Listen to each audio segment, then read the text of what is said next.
Namaste and good morning, everyone. Let's do some prayers before we start our class. Om Guru Brahma Guru Vishnu Guru Devo Maheshwara Guru Sakshat Parbrahma Tasmai Shri Guruve Namah. Om Bhuvah Swaha Tatsavitra Varenyam Bhargo Devasya Dhimahi Dhiyo Yo Nah Prachodayat. Asto Ma Sadgamya Tamso Ma Jyotirgamya Mrityurma Amritam Gamya. Om Sena Bhavtu Sena Bhunaktu Saviryam Karvavahi Tejasvi Navadhitamastu Ma Vidvishavahi. Om Shanti Shanti Shanti. Let's open our Shiv Purana on page number 520. So title of this chapter is Varanasi तथा विश्वेश्वर का महात्म्य।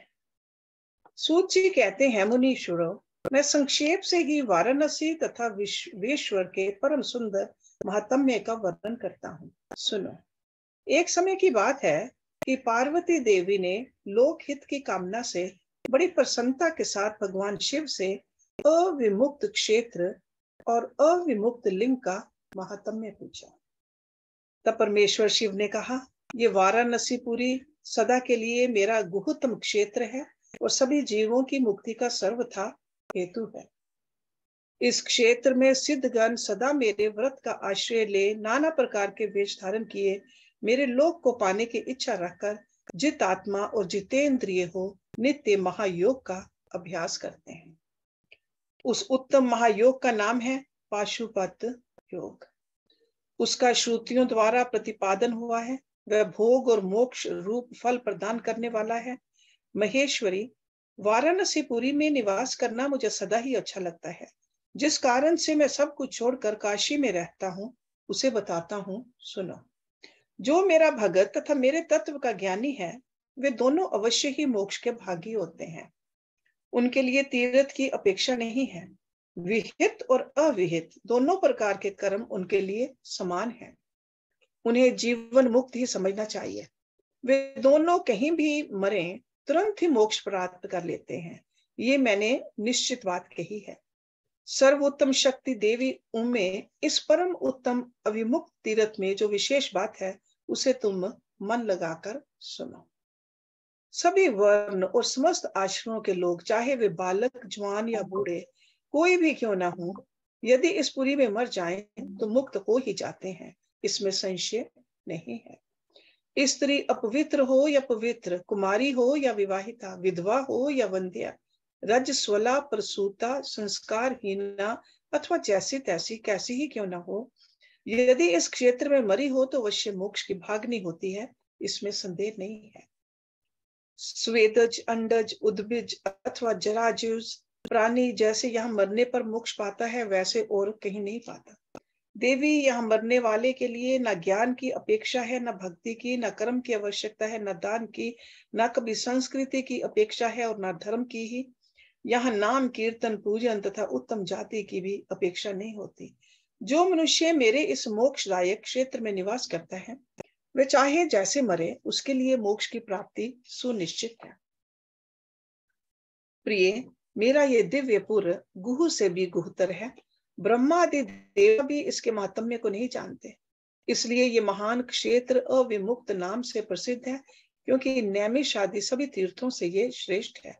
ये मरने पर अवश्य मोक्ष देने वाला है। धर्म का सार सत्य है, मोक्ष का सार समता है तथा समस्त क्षेत्रों एवं तीर्थों का सार ये अविमुक्त तीर्थ काशी है, ऐसी विद्वानों की मान्यता है।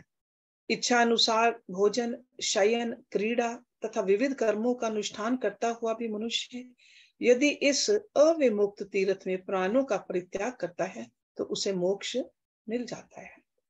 जिसका चित्त विषयों में आसक्त है और जिसने धर्म की रुचि त्याग दी है वह भी यदि इस क्षेत्र में मृत्यु को प्राप्त होता है तो पुनः संसार बंधन में नहीं पड़ता। फिर जो ममता से रहित, धीर, सत्व गुणी, दम्भहीन, कर्म कुशल और कर्तापन के अभिमान से रहित होने के कारण किसी भी कर्म का आरंभ न करने वाला है उनकी तो बात ही क्या है, वे सब मुझ में ही स्थित हैं। इस काशीपुरी में शिव भक्तों द्वारा अनेक शिवलिंग स्थापित किए गए हैं। पार्वती, वे संपूर्ण अभीष्टों को देने वाले और मोक्षदायक हैं। चारों दिशाओं में 5-5 कोस फैला हुआ यह क्षेत्र अविमुक्त कहा गया है। ये सब ओर से मोक्षदायक है। जीव को मृत्यु काल में यह क्षेत्र उपलब्ध हो जाए तो उसे अवश्य मोक्ष की प्राप्ति होती है। यदि निष्पाप मनुष्य काशी में मरे तो उसका तत्काल मोक्ष हो जाता है, और जो पापी मनुष्य मरता है वह काय वियों को प्राप्त होता है। उससे पहले यातना का अनुभव करके ही पीछे मोक्ष की प्राप्ति होती है। सुंदरी, जो इस अविमुक्त क्षेत्र में पातक करता है वह हजारों वर्षों तक भैरवी यातना पाकर पाप का फल भोगने के पश्चात ही मोक्ष पाता है। शतकोटि कल्पों में भी अपने किए हुए कर्म का क्षय नहीं होता। जीव को अपने द्वारा किए गए शुभ अशुभ कर्म का फल अवश्य ही भोगना पड़ता है। केवल अशुभ कर्म नरक देने वाला होता है, केवल शुभ कर्म स्वर्ग की प्राप्ति कराने वाला होता है, तथा शुभ और अशुभ दोनों कर्मों से मनुष्य योनि की प्राप्ति बताई गई है। अशुभ कर्म की कमी और शुभ कर्म की अधिकता होने पर उत्तम जन्म प्राप्त होता है। शुभ कर्म की कमी और अशुभ कर्म की अधिकता होने पर यहाँ अधम जन्म की प्राप्ति होती है। पार्वती, जब शुभ और अशुभ दोनों ही कर्मों का क्षय हो जाता है तभी जीव को सच्चा मोक्ष प्राप्त होता है। यदि किसी ने पूर्व जन्म में आदर पूर्वक काशी का दर्शन किया है तभी उसे इस जन्म में काशी में पहुंचकर मृत्यु की प्राप्ति होती है। जो मनुष्य काशी जाकर गंगा में स्नान करता है उसके क्रियमान और संचित कर्म का नाश हो जाता है, परंतु प्रारब्ध कर्म भोगे बिना नष्ट नहीं होता, ये निश्चित बात है। जिसकी काशी में मुक्ति हो जाती है उसके प्रारब्ध कर्म का भी क्षय हो जाता है। प्रिय, जिसने एक ब्राह्मण को भी काशीवास करवाया है वह स्वयं भी काशीवास का अवसर पाकर मोक्ष लाभ करता है। सूत जी कहते हैं, मुनिवरों, इस तरह काशी का तथा विश्वेश्वर लिंग का प्रचुर महात्म्य बताया गया है जो सत्पुरुषों को भोग और मोक्ष प्रदान करने वाला है।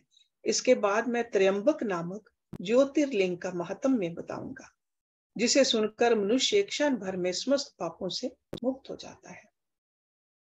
त्र्यंबक ज्योतिर्लिंग के प्रसंग में महर्षि गौतम के द्वारा किए गए परोपकार की कथा, उनका तप के प्रभाव से अक्षय जल प्राप्त करके ऋषियों की अनावृष्टि के कष्ट से रक्षा करना, ऋषियों का छल पूर्वक उन्हें गो हत्या में फंसाकर आश्रम से निकालना और शुद्धि का उपाय बताना। सूत जी कहते हैं, मुनिवरों सुनो, मैंने सतगुरु व्यास जी के मुख से जैसी सुनी है उसी रूप में एक पाप नाशक कथा तुम्हें सुना रहा हूँ। पूर्व काल की बात है। गौतम नाम से विख्यात एक श्रेष्ठ ऋषि रहते थे जिनकी परम धार्मिक पत्नी का नाम अहल्या था। दक्षिण दिशा में जो ब्रह्मगिरी है वहीं उन्होंने 10,000 वर्षों तक तपस्या की थी। उत्तम व्रत का पालन करने वाले महर्षियों एक समय वहां 100 वर्षों तक बड़ा भयानक अवर्षण हो गया। सब लोग महान दुख में पड़ गए। इस भूतल पर कहीं गीला पत्ता भी नहीं दिखाई देता था। फिर जीवों का आधारभूत जल कहाँ से दृष्टिगोचर होता। उस समय मुनि, मनुष्य, पशु, पक्षी और मृग सब वहां से 10 दिशाओं को चले गए। तब गौतम ऋषि ने 6 महीने तक तप करके वरुण को प्रसन्न किया। वरुण ने प्रकट होकर वर मांगने को कहा। ऋषि ने वृष्टि के लिए प्रार्थना की। वरुण ने कहा, देवताओं के विधान के विरुद्ध वृष्टि ना करके मैं तुम्हारी इच्छा के अनुसार तुम्हें सदा अक्षय रहने वाला जल देता हूँ। तुम एक गड्ढा तैयार करो। उनके ऐसा कहने पर गौतम ने एक हाथ गहरा गड्ढा खोदा और वरुण ने उसे दिव्य जल के द्वारा भर दिया तथा परोपकार से सुशोभित होने वाले मुनि श्रेष्ठ गौतम से कहा, महामुने, कभी क्षीण न होने वाला यह जल तुम्हारे लिए तीर्थ रूप होगा और पृथ्वी पर तुम्हारे ही नाम से इसकी ख्याति होगी। यहाँ किए हुए दान, होम, तप, देव पूजन तथा पितरों का श्राद्ध सभी अक्षय होंगे। ऐसा कहकर उन महर्षि से प्रशंसित हो वरुण देव अंतर्ध्यान हो गए।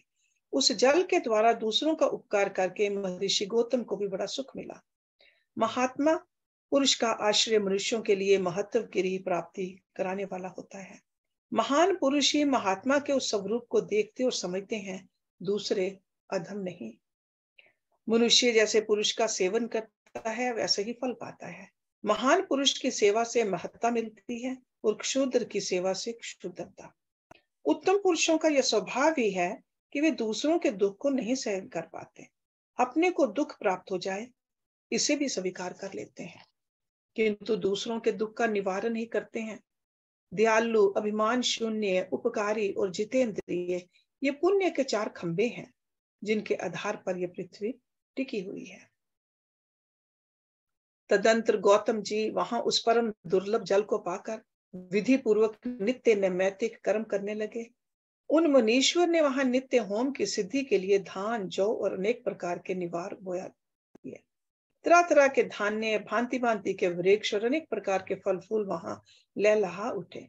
ये समाचार सुनकर वहां दूसरे दूसरे सहस्रों ऋषि मुनि, पशु पक्षी तथा बहुसंख्यक जीव जाकर रहने लगे। वह वन इस भूमंडल में बड़ा सुंदर हो गया। उस अक्षय जल के संयोग से अनावृष्टि वहां के लिए दुखदायिनी नहीं रह गई।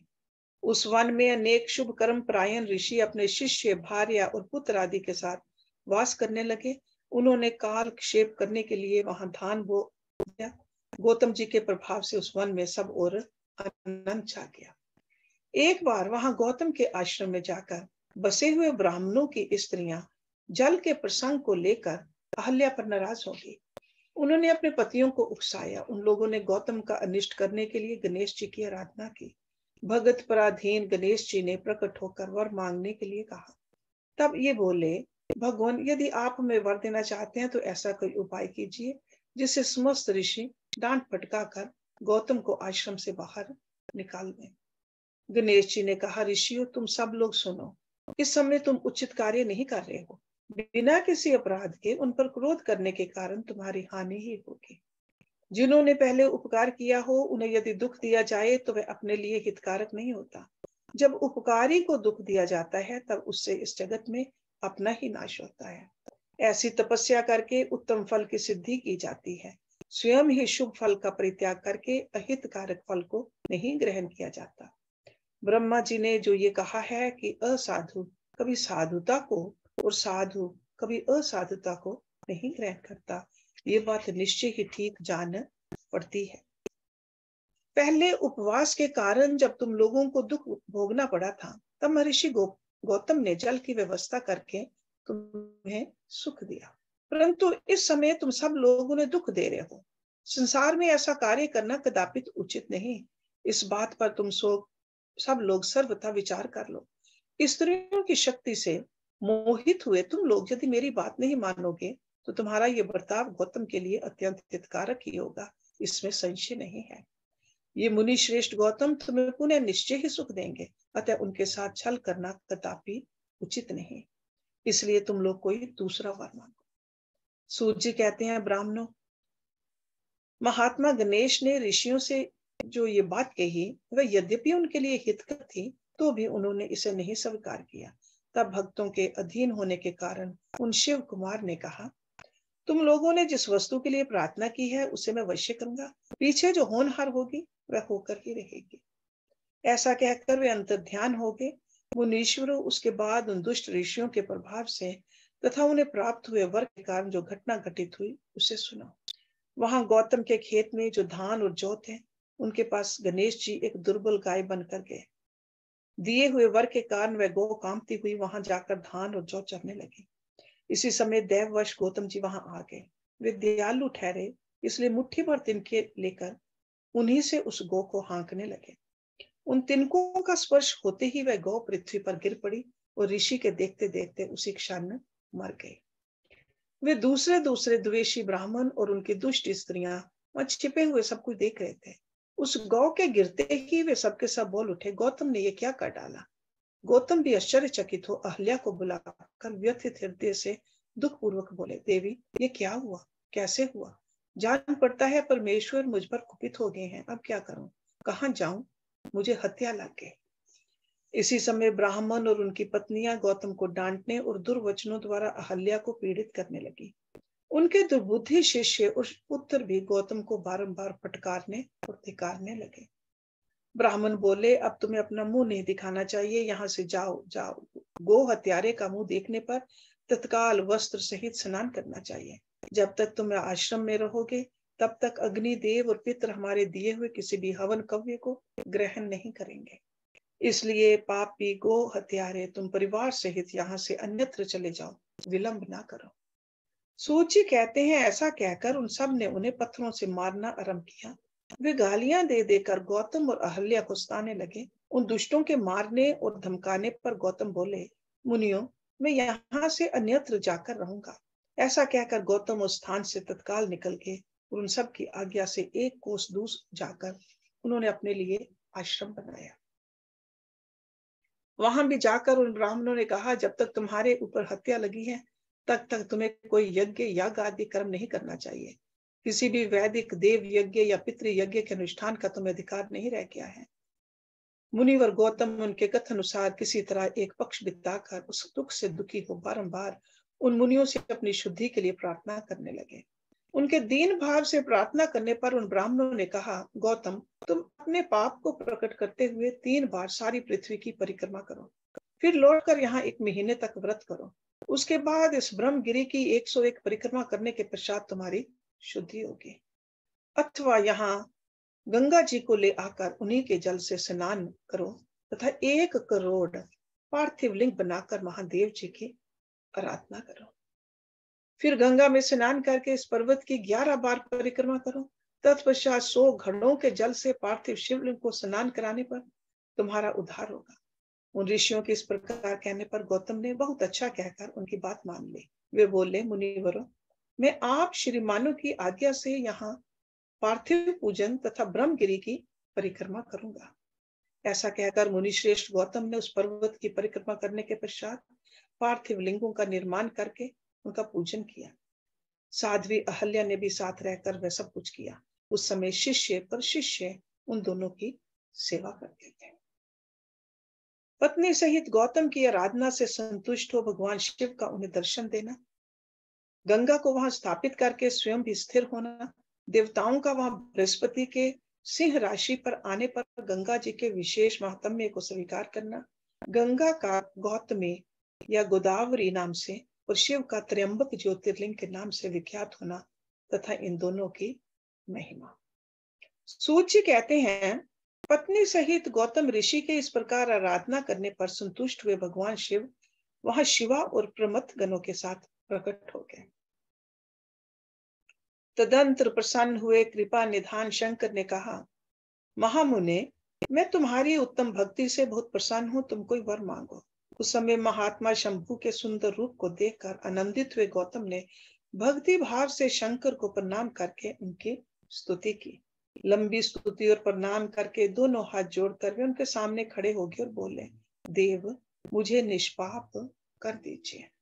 भगवान शिव ने कहा, मुने, तुम धन्य हो, कृतकृत्य हो और सदा ही निष्पाप हो। इन दुष्टों ने तुम्हारे साथ छल किया। जगत के लोग तुम्हारे दर्शन से पाप रहित हो जाते हैं, फिर सदा मेरी भक्ति में तत्पर रहने वाले तुम क्या पापी हो? मुने, जिन दुरात्माओं ने तुम पर अत्याचार किया है वे ही पापी, दुराचारी और हत्यारे हैं। उनके दर्शन से दूसरे लोग पापिष्ट हो जाएंगे। ये सब के सब कृतघ्न हैं, उनका कभी उद्धार नहीं हो सकता। महादेव जी की बात सुनकर महर्षि गौतम मन ही मन बड़े विस्मित हुए। उन्होंने भक्ति पूर्वक शिव को प्रणाम करके हाथ जोड़ पुनः इस प्रकार कहा। गौतम बोले, महेश्वर, उन ऋषियों ने तो मेरा बहुत बड़ा उपकार किया। यदि उन्होंने ये बर्ताव न किया होता तो मुझे आपका दर्शन कैसे होता। धन्य है वे महर्षि जिन्होंने मेरे लिए परम कल्याणकारी कार्य किया है। उनके इस दुराचार से ही मेरा महान स्वार्थ सिद्ध हुआ है। गौतम जी की ये बात सुनकर महेश्वर बड़े प्रसन्न हुए। उन्होंने गौतम को कृपा दृष्टि से देखकर उन्हें शीघ्र ही यूं उत्तर दिया। शिव जी बोले, विप्रवर, तुम धन्य हो, सभी ऋषियों में श्रेष्ठतर हो। मैं तुम पर बहुत प्रसन्न हुआ हूं, ऐसा जानकर तुम मुझसे उत्तम वर मांगो। गौतम बोले, नाथ, आप सब कहते हैं, तथापि 5 आदमियों ने जो कह दिया या कर दिया वह अन्यथा नहीं हो सकता। अतः जो हो गया सो रहे। देवेश, यदि आप प्रसन्न है तो मुझे गंगा प्रदान कीजिए और ऐसा करके लोक का महान उपकार कीजिए। आपको मेरा नमस्कार है, नमस्कार है। यूं कहकर गौतम ने देवेश्वर भगवान शिव के दोनों चरणारविंद पकड़ लिए और लोक हित की कामना से उन्हें नमस्कार किया। तब शंकर देव ने पृथ्वी और स्वर्ग के सारभूत जल को निकालकर, जिसे उन्होंने पहले से ही रख छोड़ा था, और विवाह में ब्रह्मा जी के दिए हुए जल में से जो कुछ शेष रह गया था, वह सब भगत वत्सल शंभु ने उन गौतम मुनि को दे दिया। उस समय गंगा जी का जल परम सुंदर स्त्री का रूप धारण करके वहां खड़ा हुआ। तब मुनिवर गौतम ने उन गंगा जी की स्तुति करके उन्हें नमस्कार किया। गौतम बोले, गंगे तुम धन्य हो, कृतकृत्य हो, तुमने संपूर्ण भुवन को पवित्र किया है, इसलिए निश्चित रूप से नरक में गिरते हुए मुझ गौतम को पवित्र करो। तदंतर शिव जी ने गंगा से कहा, देवी तुम मुनि को पवित्र करो और तुरंत वापस न जाकर वैवस्व मुनि के 28वें कलयुग तक यहीं रहो। गंगा ने कहा, महेश्वर, यदि मेरा महात्म्य सब नदियों से अधिक हो और अंबिका तथा गणों के साथ आप भी यहाँ रहें, तभी मैं इस धरातल पर रहूंगी। गंगा जी की ये बात सुनकर भगवान शिव बोले, गंगे तुम धन्य हो, मेरी बात सुनो, मैं तुमसे अलग नहीं हूं, तथापि मैं तुम्हारे कथन अनुसार यहाँ स्थित रहूंगा, तुम भी स्थित हो जाओ। अपने स्वामी परमेश्वर शिव की ये बात सुनकर गंगा ने मन ही मन प्रसन्न हो उनकी भूरी भूरी प्रशंसा की। इसी समय देवता, प्राचीन ऋषि, अनेक उत्तम तीर्थ तथा नाना प्रकार के क्षेत्र वहां आगे पहुंचे। उन सब ने बड़े आदर से जय जयकार करते हुए गौतम, गंगा तथा गिरीशाई शिव का पूजन किया। तदंतर उन सब देवताओं ने मस्तक झुका हाथ जोड़कर उन सब की प्रसन्नता पूर्वक स्तुति की। उस समय प्रसन्न हुई गंगा और गिरीश ने उनसे कहा, श्रेष्ठ देवताओं, वर मांगो, तुम्हारा प्रिय करने की इच्छा से वह वर हम तुम्हें देंगे। देवता बोले, देवेश्वर, यदि आप संतुष्ट हैं और सरिताओं में श्रेष्ठ गंगे, यदि आप भी प्रसन्न हैं, तो हमारा तथा मनुष्यों का प्रिय करने के लिए आप लोग कृपा पूर्वक यहाँ निवास करें। गंगा बोली, देवताओं, फिर तो सबका प्रिय करने के लिए आप लोग स्वयं ही यहाँ क्यों नहीं रहते? मैं तो गौतम जी के पाप का प्रक्षालन करने के जैसे आई हूँ, उसी तरह लौट जाऊंगी। आपके समाज में यहाँ मेरी कोई विशेषता समझी जाती है, इस बात का पता कैसे लगे? यदि आप यहाँ मेरी विशेषता सिद्ध कर सकें, तो मैं अवश्य यहाँ रहूंगी, इसमें संशय नहीं है। सब देवताओं ने कहा, सरिताओं में श्रेष्ठ गंगे, सबके परम सुहृद बृहस्पति जी जब जब सिंह राशि पर स्थित होंगे, तब तब हम सब लोग यहाँ आया करेंगे, इसमें संशय नहीं है। 11 वर्षों तक लोगों का जो पातक यहाँ प्रक्षालित होगा, उससे मलिन हो जाने पर हम उसी पाप राशि को धोने के लिए आदर पूर्वक तुम्हारे पास आएंगे। हमने ये सर्वथा सच्ची बात कही है। सरिद्वरे, महादेवी, अतः तुमको और भगवान शंकर को समस्त लोकों पर अनुग्रह तथा हमारा प्रिय करने के लिए यहाँ नित्य निवास करना चाहिए। गुरु जब तक सिंह राशि पर रहेंगे, तभी तक हम यहाँ निवास करेंगे। उस समय तुम्हारे जल में त्रिकाल स्नान और भगवान शंकर का दर्शन करके हम शुद्ध होंगे, फिर तुम्हारी आज्ञा लेकर अपने स्थान को लौटेंगे। सूत जी कहते हैं, इस प्रकार उन देवताओं तथा महर्षि गौतम के प्रार्थना करने पर भगवान शंकर और सरिताओं में श्रेष्ठ गंगा दोनों वहां स्थित हो गए। वहां की गंगा गौतमी गोदावरी नाम से विख्यात हुई और भगवान शिव का ज्योतिर्मय लिंग त्र्यंबक कहलाया। ये ज्योतिर्लिंग वहां महान पातकों का नाश करने वाला है। उसी दिन से लेकर जब जब बृहस्पति सिंह राशि में स्थित होते हैं, तब तब सब तीर्थ क्षेत्र, देवता, पुष्कर आदि सरोवर, गंगा आदि नदियां तथा श्री विष्णु आदि देवगण अवश्य ही गौतमी के तट पर पधारते और वास करते हैं। वे सब जब तक गौतमी के किनारे रहते हैं, तब तक अपने स्थान पर उनका कोई फल नहीं होता। जब वे अपने प्रदेश में लौट जाते हैं, तभी वहां इनके सेवन का फल मिलता है।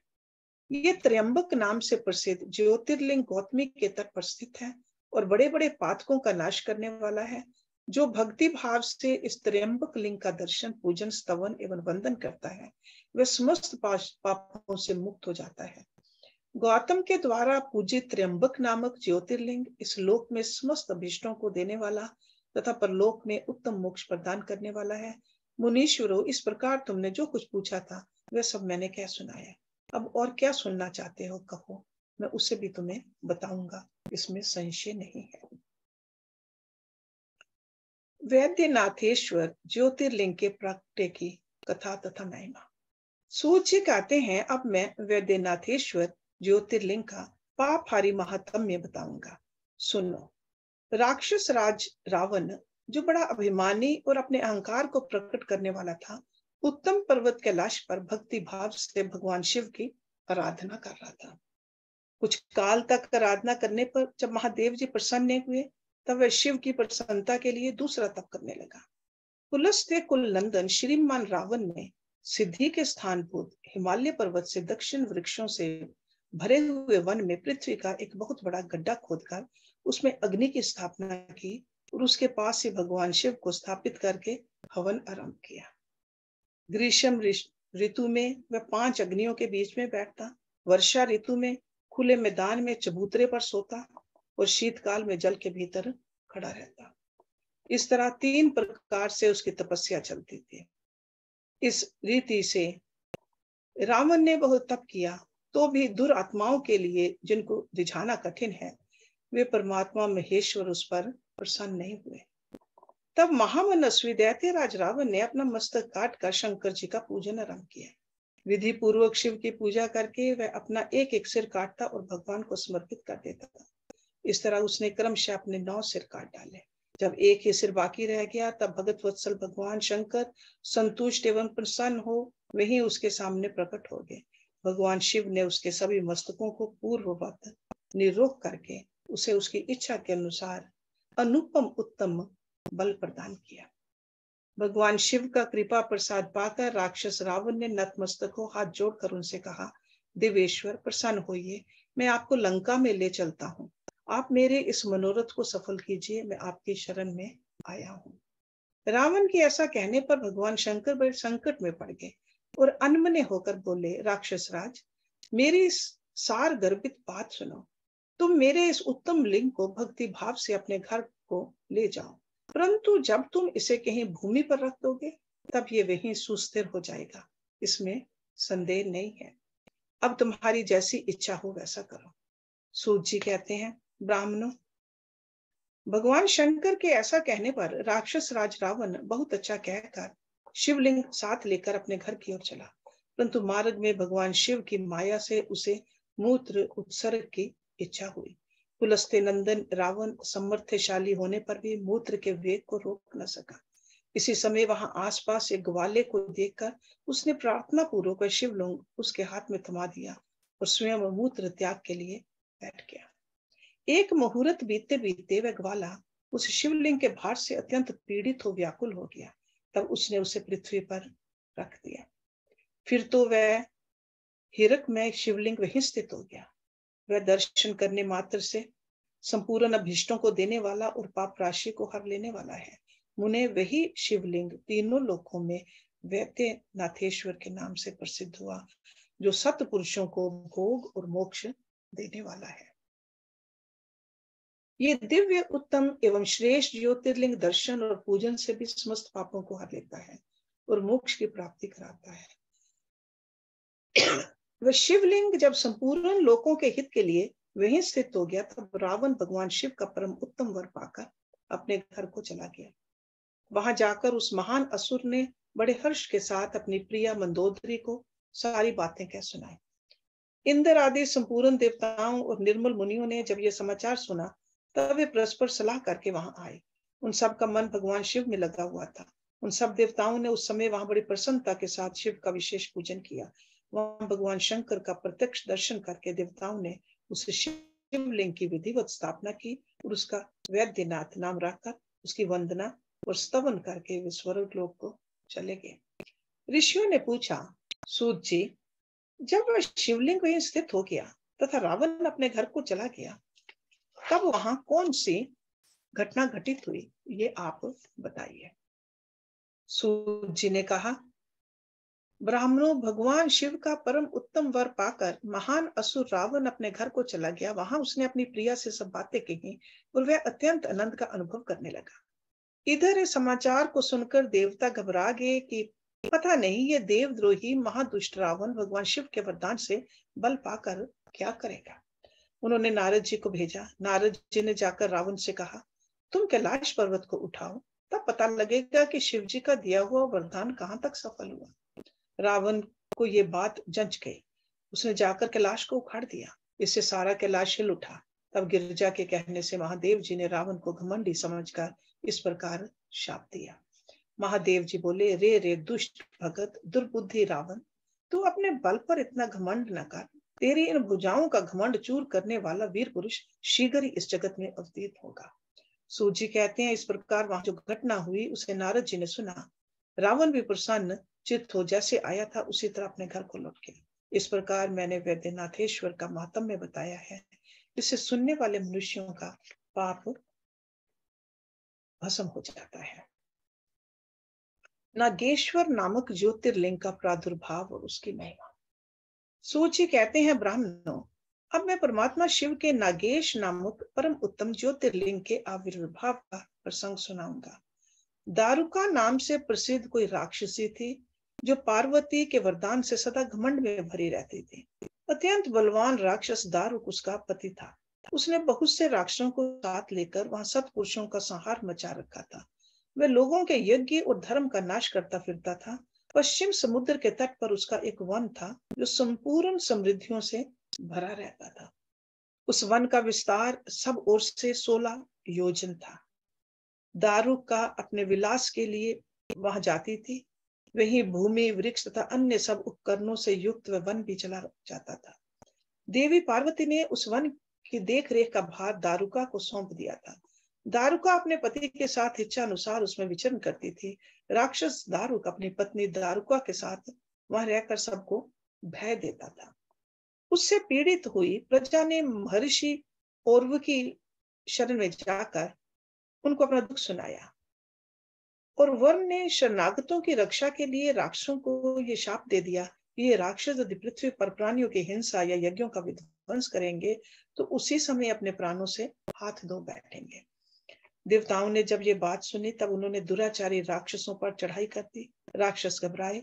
यदि वे लड़ाई में देवताओं को मारते तो मुनि के शाप से स्वयं मर जाते, यदि नहीं मारते तो पराजित होकर भूखों मर जाते हैं। उस अवस्था में राक्षसी दारुका ने कहा कि भवानी के वरदान से मैं सारे वन को जहां चाहूं ले जा सकती हूँ। यूं कहकर वह समस्त वन को ज्यों का त्यों ले जाकर समुद्र में जा बसे। राक्षस लोग पृथ्वी पर न रहकर जल में निर्भय रहने लगे और वहां प्राणियों को पीड़ा देने लगे।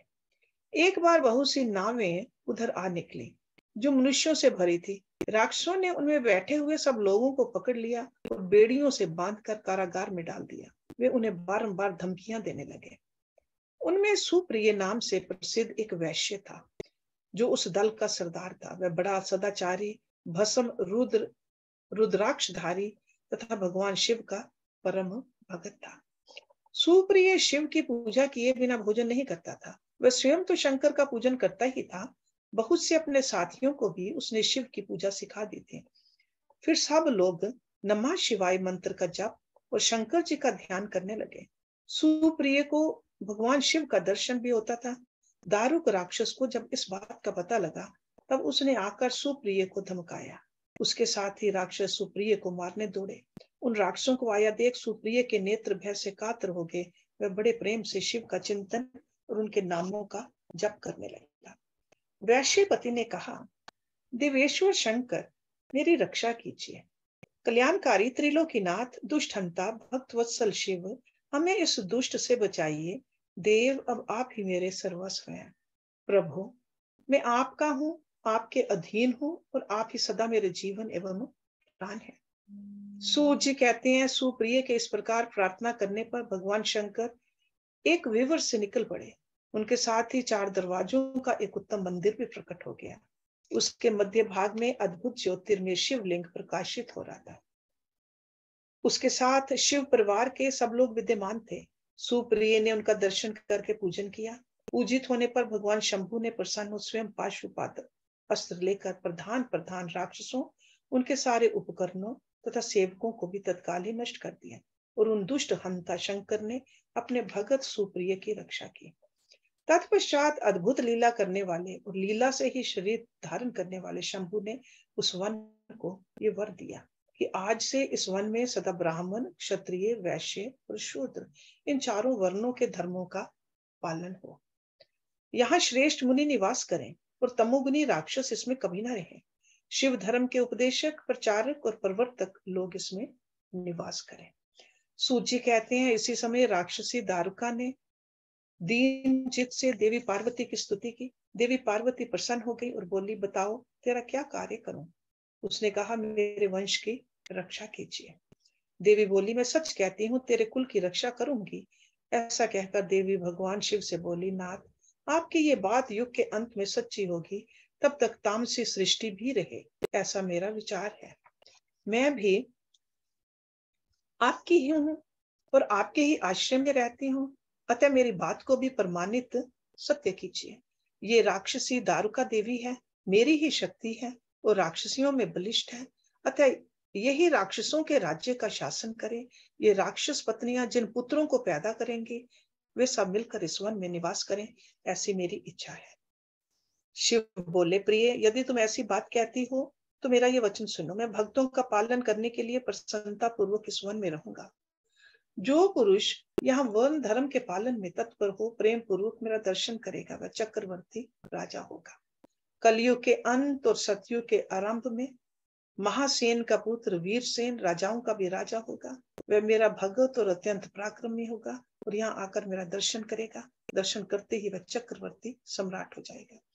सूची कहते हैं, ब्राह्मणों, इस प्रकार बड़ी बड़ी लीलाएं करने वाले वे दंपति परस्पर हास्य युक्त वार्तालाप करके स्वयं ही वहां स्थित हो गए।